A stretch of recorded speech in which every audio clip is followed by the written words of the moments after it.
मूकं करोति वाचालं पंगुं लंघयते गिरिं यत्कृपात्तमहं वन्दे परमानन्दमाधवम्।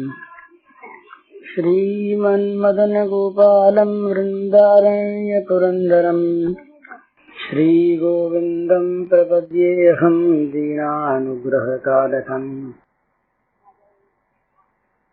वंशीविभूषितकरान्नवनीरदाभात् पीताम्बरादर्णबिम्बफलाधरोष्ठात् पूर्णेन्दुसुन्दरमुखादरविन्दनेत्रात् कृष्णात् परं किमपि तत्त्वमहं न जाने।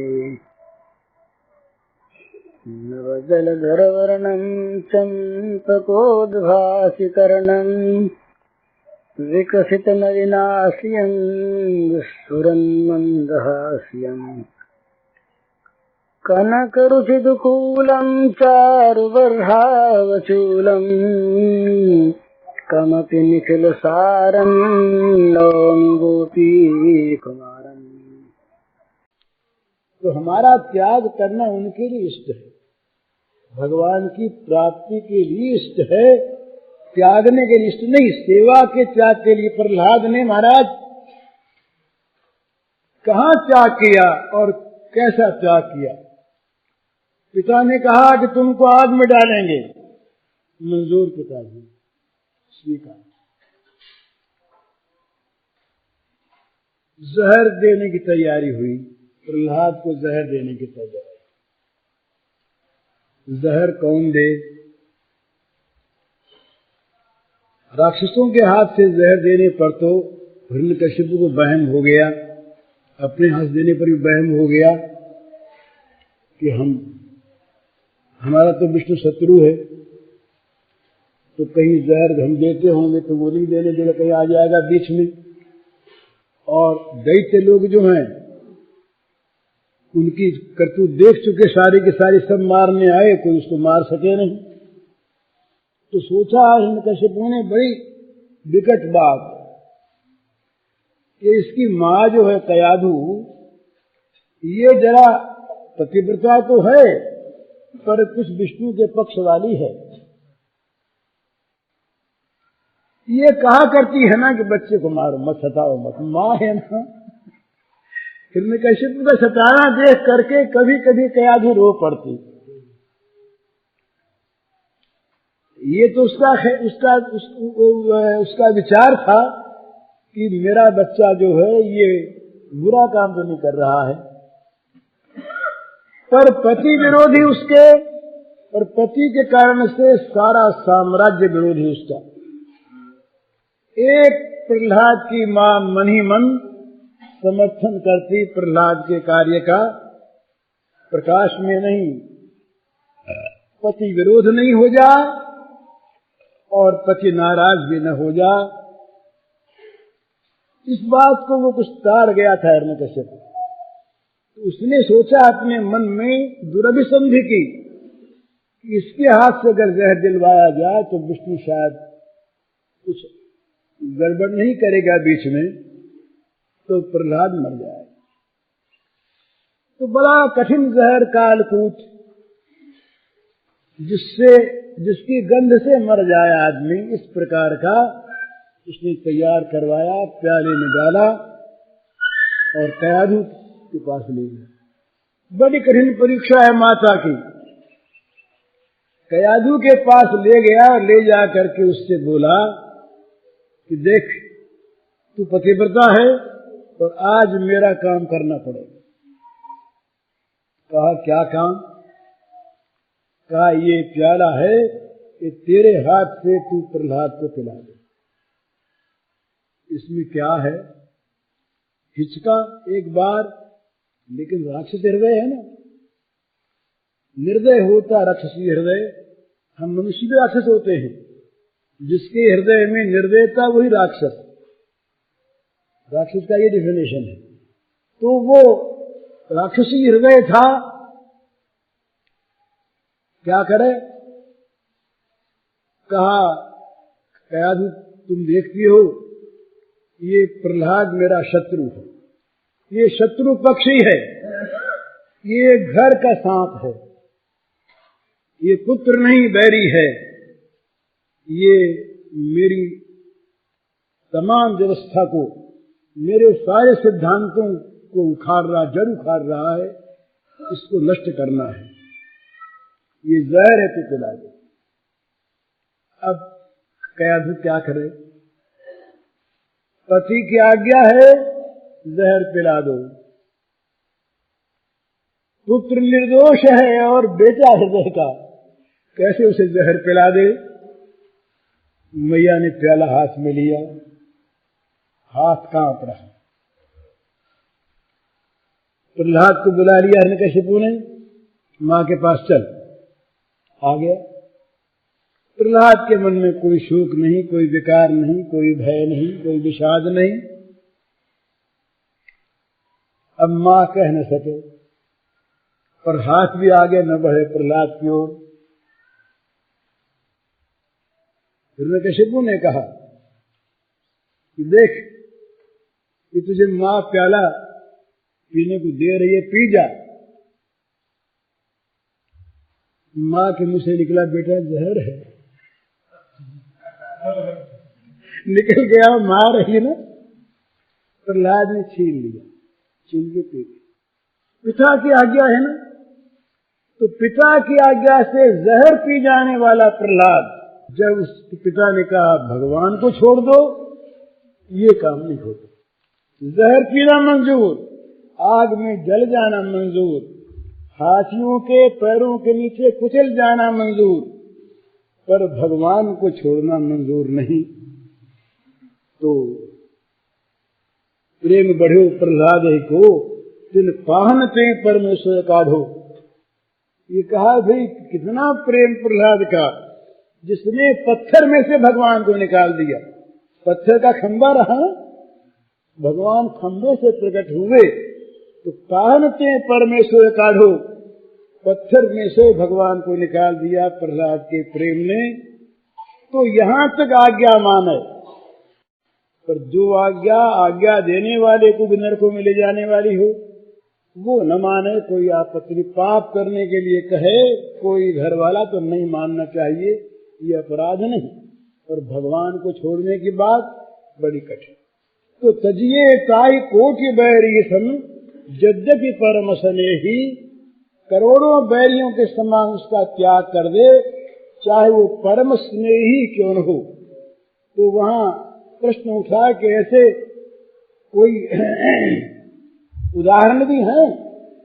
तो 5 नाम लिए तुलसीदास जी ने, और 5 जो अत्यंत निकटस्थ प्रिय हैं उनके, पिता, माता, भाई, गुरु और पति, ये 5 सबसे अधिक निकट के आत्मीय हैं। पिता तो जो प्रहलाद ने और सब बात नहीं, भगवान को छोड़ने में असमर्थ पाकर अपने को पिता को छोड़ दिया। विभीषण बंधु राम विरोधी होने के कारण से रावण को विभीषण ने छोड़ दिया। और भरत महतारी, भरत ने मां कैकेयी का परित्याग कर दिया। और बलिराजा ने गुरु शुक्राचार्य का परित्याग कर दिया। और बलि गुरु सजो और कंत ब्रज वनिताओं ने पतियों का परित्याग कर दिया। और ये कितने निकटस्थ आत्मियों का परित्याग करने वाले इतने मंगलमय हुए कि इनका नाम ले लेकर आज जगत मंगल को प्राप्त करता है। तो एक बात तुलसीदास जी महाराज कारण बताते, नाते मेह राम सो मनियत, सुषेद जहानों, अंजन का आंख जे फूटे, बहुत तक कहो कहानों। अरे सुरमा क्यों लगाते हैं आंख में? इसलिए लगाते हैं कि आंखों की रोशनी बढ़े, आंखों में कुछ ज्योति बढ़ जाए, तेज आ जाए। तो जिस सूर्य के लगाने से आंख फूट जाए उसको लगाना चाहिए क्या? तो घर वाले, स्नेही, संबंधी, आत्मीय तो वो कि जिनके साथ संलग्न होने से जिनसे मिलने से हमारे ज्ञान की ज्योति बढ़े, हम भगवान को प्राप्त कर सकें, हमारे अंदर की आंखों में रोशनी आवे। और यदि आंख फूट जाए, हमारा जीवन तमोमय हो जाए और अंधकारमय नरकों में हम जाने लगे, तो फिर क्या करें? त्याग दें। सुरमा होता है लगाने के लिए, तो तुलसी सो सब भांति परम हित, पूज्य प्राण ते प्यारो, जासु हुए स्नेह राम पदे तो मतो हमारो। तुलसीदास जी कहते हैं वही सब भांति प्रिय है, वही हितैषी और वही प्राण प्रिय, प्रियतम वही है कि जो प्रियतम की याद दिला दे, जो प्रियतम से मिला दे, जो प्रियतम की डगर बता दे। ये प्रेमियों के उद्गार हैं कि भाई हम तो उसको पूजेंगे जो हमको प्रियतम की डगर पर चला दे, प्रियतम के मार्ग पर हमको चला दे, वो हमारा परम प्रिय है। और जो हमें प्रियतम के मार्ग से हटा दे, वो धन संपत्ति, वो प्रिय वस्तु, वो प्रिय पदार्थ, वो प्रिय परिस्थिति, वो धर्म कर्म भी, सो सब धर्म कर्म जरि जाहू, जहन राम पद पंकज भाऊ। उस धर्म कर्म में भी आग लग जाए जो धर्म कर्म भगवान के प्रेम को नहीं प्राप्त करवाता। तो भाई प्रियतम को अगर सर्वत्र देखना हो तो भगवान में प्रियतम भाव करो। और प्रियतम भाव का अर्थ है, प्रियतम भाव का अर्थ है जगत के सारे प्राणी पदार्थ उससे कम दर्जे के प्रिय हो जाएं, और अगर विरोधी हो कोई भी, धन भी, संपत्ति भी, जीवन भी, तो वो तो त्याग करने योग्य हो जाए, जल्दी से जल्दी उसका परित्याग हो जाए तो पिंड छूटे, आफत कटे। ये तो बड़ी भारी हानि है ना, इसको महच्छिद्रम कहा, महान हानि की चीज जो भगवान से अलग करा दी हमको।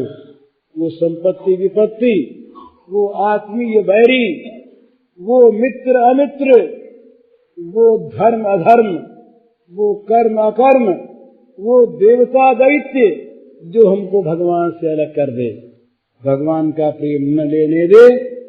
तो भगवान को प्रियतम रूप से देखना एक बात, और दूसरी बात ये कि उस प्रियतम को देखने के लिए आंखों में तरस पैदा हो जाए।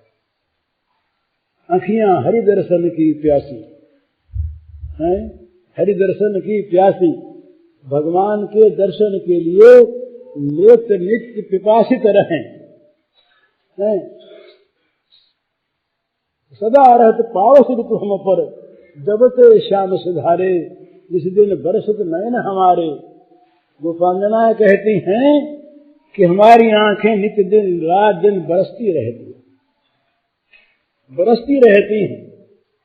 जब से श्याम सुंदर यहाँ से सिधार गए, सदा रहत पावस ऋतु हम पर, पावस कहते वर्षा को, तो वो कहती है कि हमारे ऊपर तो जब से श्याम सुंदर गए तब से निरंतर वर्षा ऋतु ही रहती है, हम पर छाई रहती वर्षा ऋतु, आंखों के द्वारा वर्षा होती रहती निरंतर। बरसत नयन हमारे। तो ये इस प्रकार के नेत्रों के अंदर एक तृष्णा पैदा हो जानी चाहिए उस प्रियतम के दर्शन के लिए। तो महाराज सारे दर्शन, सारे दृश्यों को वो प्रियतम खा जाएगा, काल बन जाएगा, और सारे दर्शनों के लिए तमाम दृश्य मिट जाएंगे, एकमात्र उसका दृश्य रहेगा जाते जागते सोते बैठते उठते खाते पीते। ये पूछते हैं सरल उपाय बताओ, सरस उपाय बताओ। उपाय जानते हो तो हम ही करते हैं, नहीं तो खाली बात ही बनाते हैं। उपाय जानते नहीं हैं, पर आप लोगों का दिल बहल जाता है, धोखे में रहे तो उठ जाइएगा यहाँ से, और दिल बहलता तो बैठे रहिए। तो बात यह है, एक चीज वो कहते हैं, किसी और सुंदर चीज को देखकर उधर मन चला जाता है तो उस समय भगवान को देखें। आप भावना करिए कि प्रत्येक सौंदर्य उनके सौंदर्य से आया है। सामने कोई बढ़िया सा पुष्प दिखे तो उसकी कलियों के रंग, उसका विविध चित्रण, उसकी सुगंध देखकर मुग्ध होइए कि उस श्याम सुंदर के अन्य गंध का ही ये नमूना है। कितना बढ़िया ये चित्र बना है, कैसा कलाकार वो है। आहा, कितना सुंदर, कितनी सुंदर उसकी रचना। बढ़िया सा तोता बोलता हो, मैना बोलती हो, बेहद काकली, सुन करके उसके सुरीले कंठ का ध्यान करिए, उसी का सुरीला कंठ है। ये बढ़िया चीज बना हुआ, बढ़िया बोली बना हुआ, ये वही बोल रहा है। प्रत्येक सौंदर्य में, प्रत्येक माधुर्य में उस प्रियतम की छाया देखिए, उसकी छाप पड़ी हुई देखिए, उसके हाथ की कला देखिए, उसके मन का संकल्प देखिए और उसकी अपनी अभिव्यक्ति देखिए। उसके रूप में वही आपके सामने है। तो महाराज यदि आंख पलट गई आपकी, पलट जाएगी तो वो नेत्रों में आके बस जाएगा। सच्ची बात, वो नेत्रों में आके बस जाएगा। भला तो क्या होगा? जिन आँखन में वह रूप बसो, उन आँखन सो फिर देखिए का। जिन आंखों में वो रूप बस जाएगा, ये कवि की कल्पना नहीं समझिए आप, सत्य है। जिन आंखों में रूप बस जाएगा, वे आंख दूसरे को देखने से इनकार कर देगी। आंख इनकार कर देगी, दूसरा यहाँ हमारे अंदर नहीं आ सकता, प्रवेश नहीं कर सकता। उसके लिए आंख मुद जाएगी, आंख फूट जाएगी, या आंखों में दूसरा आ नहीं सकेगा। आंखों के पास अगर आया तो बन जाएगा श्याम सुंदर, बन जाएगा। आंख उसे बना लेगी भगवान। ये हम लोग जरा कहने में सुकुचा जाते हैं तो कहते हैं विचार की आंख से देखता है। देखना शब्द तो आता है, यो माम पश्यति सर्वत्र सर्वं च मयि पश्यति पश्यति है, देखना है। पर हम कहते हैं विचार की आंख से भगवान को देखता है। अरे विचार की आंख से न देख रहे श्याम सुंदर को आपकी आंख से देखो तो कारण है, हर्ज क्या है? तो वो ऐसा नहीं तो नहीं, क्या उसकी शक्ति सीमित है, वो नहीं देख सकता। जो सर्वव्यापी है, जो सब में है और जो सर्वशक्तिमान है, वो कहीं अगर प्रकट हो जाए तो उसे कौन रोकता है? उसकी शक्ति की कोई सीमा हम बांधते हैं? हम कहते हैं सगुण ही है, निर्गुण नहीं, तो क्यों नहीं निर्गुण? क्या वो अक्षम है? हम कहते हैं नहीं, वो तो सगुण हो नहीं सकता। क्यों नहीं हो सकता? जितने सगुण पदार्थ हैं ये कहां से आए और कौन है? ये है क्या? जगत का सारा पसारा जो है, इसमें भरा कौन है?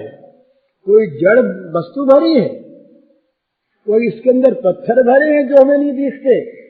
ना ना, वही श्याम सुंदर भरा है। सब जगह पत्थर में, पेड़ में, जहां तहां वो श्याम सुंदर भरा है। उसको देखने की आंख अपनी होनी चाहिए। इन्हीं आंखों से, ज्ञान की आंख की आवश्यकता नहीं, ज्ञान की आंख तो अपने आप खुल जाएगी। ज्ञातुम दृष्टुम च तत्वेन प्रवेष्टुम च परम तप। ज्ञातुम में आ गया वो विचार से देखना। तो उसका जो तात्विक स्वरूप का अर्थ ये नहीं मानना चाहिए कि वो विग्रह रहित ही होता है तात्विक। वो परम तत्व ही तत्वरूप विग्रह से नित्य वर्तमान है। इसीलिए मधुसूदन स्वामी ने जो वेदांत के परम तत्वज्ञ, उन्होंने तत्व माना रूप का वर्णन करके। वंशी विभूषित करान्नवनीरदाभत पीताम्बरादरुणबिंब फलाघोष्ठात् पूर्णेन्दु सुंदर मुखात् अरविंद नेत्रात् कृष्णात् परम किमपि तत्वम् अहम न जाने तत्वम्। ये नहीं कहा कि ये तत्व पदार्थ अरूप है। रूप का वर्णन पहले किया जिसमें कि संदेह न रह जाए कि मधुसूदन क्या मानते हैं। रूषी विभूषित करा, जिसके कर कमलों में वंशरी सुशोभित, वंशीधर मुरलीधर मदन मोहन, नवनीरज आघात, नवनीरज वर्ण, नवघन श्याम, सजल जलद, जिसका बड़ा मधुर मनोहर वर्ण है। पीतांबरात, पीतांबर फहरा रहा है। अरुण बिंब फलाधरोष्ठा, जिसके लाल लाल अधरोष्ठ बिंबा फल के समान सुशोभित हैं। पूर्णेन्दु सुंदर मुखात, शारदीय पूर्णिमा के चंद्रमा के समान, जिसका सुंदर शीतल आभामय तेजमय मुखमंडल है। अरविंद नेत्रात्, जिसके कमल सरी के विशाल विशद सरस नेत्र हैं। कमल कोमल है, कमल सरस है, कमल विशाल है। ऐसे जिसके नेत्र हैं, ऐसे श्री कृष्ण से परे अगर कोई तत्व है तो उसे मैं नहीं जानता, ये मधुसूदन स्वामी कहते। तो केवल उसको ये मानना कि वो विग्रह शून्य तत्व है, ये बात नहीं। वो विग्रह भी तत्वमय है। चिदानंदमय देह तुम्हारी, विगत विकार जान अधिकारी। विगत विकार चिदानंदमय, ये भगवान का चिदानंद घन तनु, ये मामूली चीज नहीं, ये सत्य है, तथ्य है। तो जो आदमी श्याम सुंदर को देखना चाहता है प्रियतम रूप से, उसके लिए सरस उपाय यही है, सरल उपाय यही है कि वो केवल मान ले कि हमारे श्याम सुंदर सर्वत्र सदा है और आंख से दिख सकते हैं, किसी आंख से दिख सकते हैं, दूसरी आंख की जरूरत नहीं। और जहां हम चाहें वहां दिख सकते हैं, जब चाहें तब दिख सकते हैं, जो चाहे वो देख सकता है। केवल चाह हृदय की होनी चाहिए और उनके सर्वत्र रहने में विश्वास होना चाहिए। बोले आवेंगे कहीं से, तो आवेंगे तो देर लगेगी, और यही है तो यही प्रकट हो जाए। भगवान को आने जाने वाले मानते हैं, वो चीज दूसरी। इसीलिए हम लोग कहा करते हैं, ऐसा माना करते हैं कि जितनी ये यूरोपियन फिलॉसफी है, यूरोपियन फिलॉसफी सारी स्पेकुलेशन है। वहां प्राकृत और अप्राकृत का संबंध वर्तमान नहीं है। वो तो ज्ञानारण्य है, तो ज्ञान का जंगल है, उसमें घुस जाओ। और हमारी फिलॉसफी है ये का तमाशा है, वो तो स्पेकुलेशन है।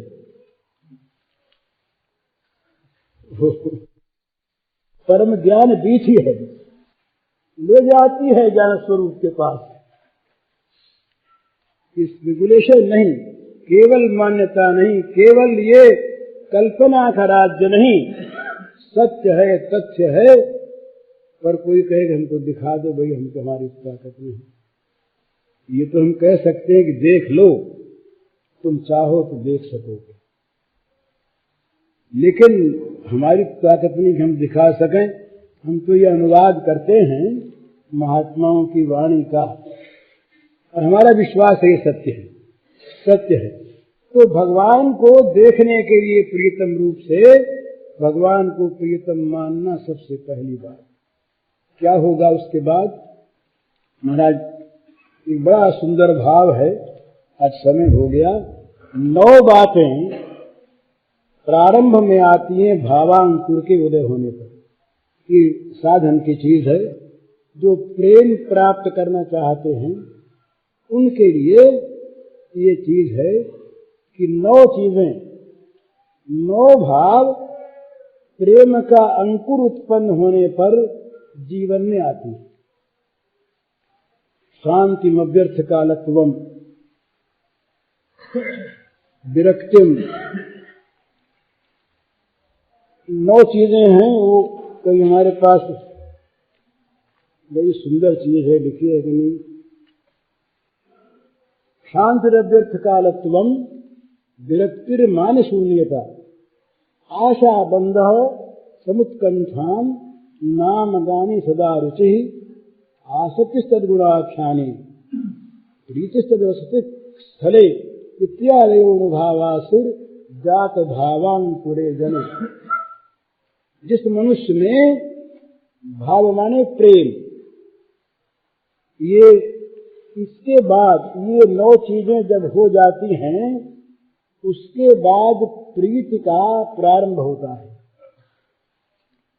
उस प्रीति के, ये तो अंकुर है, उस प्रीति के फिर 8 स्तर हैं। ये रस शास्त्र का, प्रीति शास्त्र का ये जो एक फिलॉसफी है, ईश्वर के प्रेम की फिलॉसफी, प्रेम दर्शन। तो प्रीति, स्नेह, मान, प्रणय, राग, अनुराग, भाव, महाभाव, उसके 8 स्तर माने गए हैं। प्रीति, स्नेह, मान, प्रणय, राग, अनुराग, भाव, महाभाव। महाभाव रूपा श्री राधा जी मानी गई है। इसके पहले भाव की आवश्यकता है। तो भाव 3 प्रकार के होते हैं, जिसमें 2 प्रधान। ये भावुकता का विषय नहीं है, ये जरा दर्शन का विषय है। पहले एक भाव होता है, एक भाव राज्य है।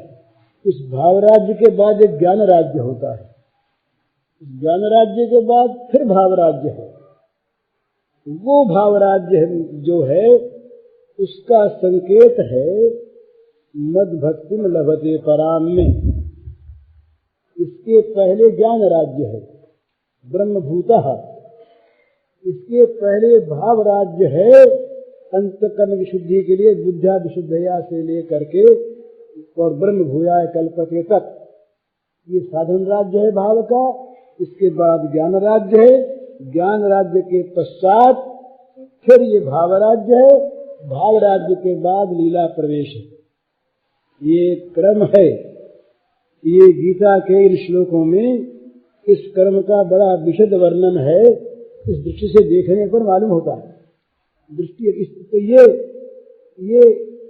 इसको केवल ज्ञान से तो ये चीज बनती नहीं, तो संकेत किया। निष्ठा ज्ञान से या परा, यहाँ तो सूत्रपात है। लेकिन वो चीज क्या है जो ज्ञानोत्तर काल में भी जिसकी आवश्यकता होती है। ये केवल गीता के शब्दों पर मैं कह रहा हूँ। ब्रह्मभूत प्रसन्नात्मा न सोचती न कांक्षति, ये स्थिति है। ब्रह्मभूत है, प्रसन्नात्मा है, उसको सोच नहीं, उसको आकांक्षा नहीं, और वो सब में सम हो गया। इसके बाद मद भक्तिम लभते पराम, मद पराम भक्तिम लभते। उसके बाद भक्त्या माम अभिजानाति यावान यश्चास्मि तत्वतः, मैं जैसा जो कुछ हूँ उस पराभक्ति के द्वारा वो मुझे जानता है। और जानम लब्ध्वा, वो जब जान गया उसको, तो फिर उसमें वो हो जाता है प्रवेश। हरिओम।